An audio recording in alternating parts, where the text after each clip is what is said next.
Bienvenue sur Starscope. Aujourd'hui, on plonge dans un procès d'une ampleur rare, celui de Sean Diddy Combs, figure iconique de la musique américaine, accusé de crimes graves, jugé au cœur de New York. Mais ce procès ne ressemble à aucun autre. Entre une défense aux allures de défilé de mode, des jurés au profil rocambolesque, un juge qui cite le Seigneur des Anneaux et un podcast qui dérange, vous allez voir que l'affaire Diddy, ce n'est pas juste une affaire judiciaire. C'est un véritable miroir de notre époque. Voici la chronologie complète d'un procès qui pourrait bien redéfinir le rapport entre justice, célébrité, influence et médias. L'affaire Diddy commence réellement en septembre 2024. Le 17 précisément, TMZ annonce que Sean Combs, alias Diddy, a été arrêté et inculpé de plusieurs chefs d'accusation, 2 chefs de trafic sexuel, 2 chefs de transport à des fins de prostitution et un chef de racket. Dès le départ, l'accusation est lourde.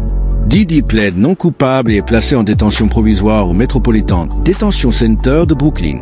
L'industrie du divertissement retient son souffle. Est-ce la chute d'un empire? Est-ce un procès politique? Une vendetta contre une icône? Ou bien un homme rattrapé par ses démons? Les théories fusent, mais une chose est claire, ce dossier va faire couler beaucoup d'encre. Le 5 mai 2025, alors que les projecteurs du Met Gala illuminent Manhattan, Diddy fait son apparition, non pas sur un tapis rouge, mais dans une salle d'audience fédérale. Le timing est presque cinématographique. Premier coup d'œil, l'apparence. Diddy ne porte pas de combinaison de détenu. Le juge Subramanian lui a autorisé une garde-robe civile limitée. Résultat, pull en laine bleue, marine, chemise blanche impeccable, lunettes de lecture et barre poivre et sel. Une image soigneusement pensée. Mais c'est sa défense qui capte l'attention des photographes. 8 avocats, dont plusieurs femmes au style ravageur. Tailleurs impeccables, escarpins assortis, bijoux discrets. L'une d'elles commente même son style à la sortie du tribunal. Le message est clair. Ce procès ne sera pas seulement juridique, il sera esthétique. TMZ l'écrit sans détour. L'équipe de Diddy a peut-être déjà perdu la guerre judiciaire, mais elle remporte la bataille de la mode. Nicole Westmoreland, avocate noire nouvellement recrutée, rejoint une équipe déjà composée de Marc Agnifilo, Tenny Gerago, Brian Steele, Alexandra Shapiro, Jason Driscoll, Anna Estevao et Xavier Donaldson.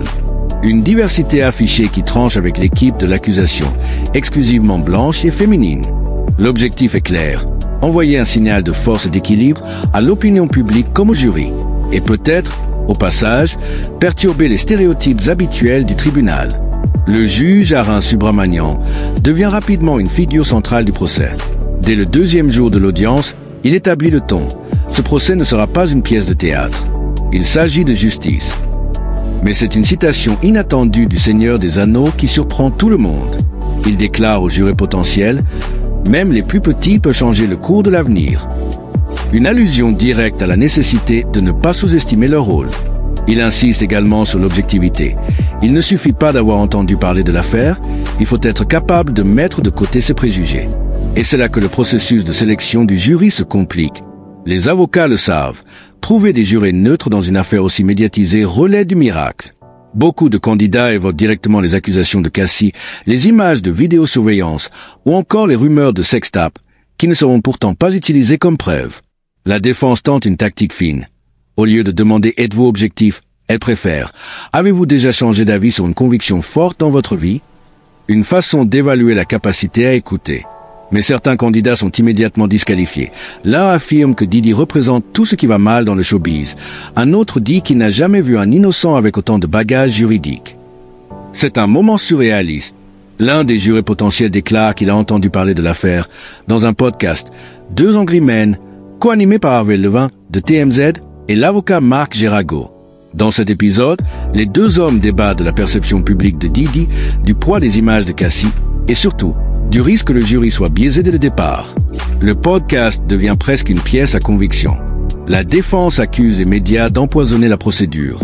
Les procureurs rappellent qu'ils n'ont jamais sollicité ces couvertures. Résultat, tension maximale dans la salle. Au cœur du procès, un élément non officiel plane.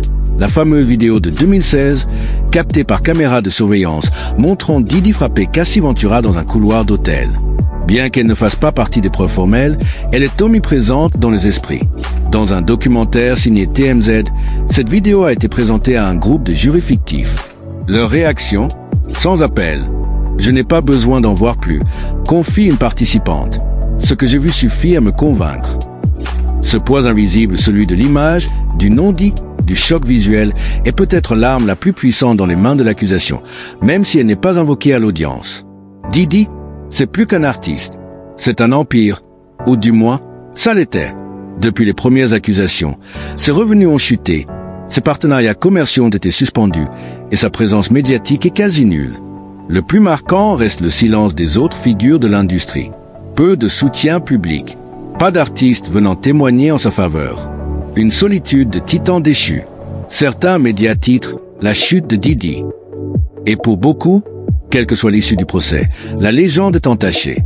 Ce procès, au-delà de Didi, soulève des questions plus vastes. Que vaut une image dans l'esprit d'un juré? Peut-on vraiment juger une célébrité comme n'importe quel citoyen? Et la justice peut-elle être rendue dans une époque où tout se joue aussi sur les réseaux? Alors que l'audience se poursuit, que les témoignages s'enchaînent, une chose est sûre, ce procès fera date. Et Starscope sera là pour continuer à tout décrypter, pas à pas. Abonnez-vous, commentez et dites-nous. Pensez-vous que Didi pourra encore un jour redevenir l'homme que tout le monde voulait être?